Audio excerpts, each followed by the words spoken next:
சக்தி. இயற்கையின் பதமான சூழ்நிலை, உங்களை சுற்றியுள்ள இயற்கை சூழ்நிலை எப்போதும் பதமாகவே இருக்க வேண்டும் என்று எல்லோரும் எதிர்பார்க்கிறீர்கள். ஆனாலும் அவ்வப்போது அனல் காற்று வீசுகிறது, குளிர் அடிக்கிறது, கனமழை பொழிகிறது, உஷ்ணம் அதிகரிக்கிறது.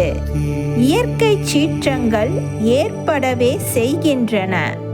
அதுபோலவே மனிதன் நல்லவனாக வாழ நினைத்தாலும் அவ்வப்போது பொறாமை பொச்சரிப்புகள், வம்பு துன்புகள் ஏற்படுகின்றன.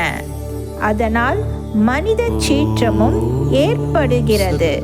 நமக்கிருக்கும் உணர்ச்சிகள்தான் மற்றவர்கட்கும் இருக்கும் என்றெண்ணிக்கொண்டு மற்றவர்களிடமும் அன்பு, பண்பு, பாசம், பரிவு செலுத்தி வாழ பழக வேண்டும்.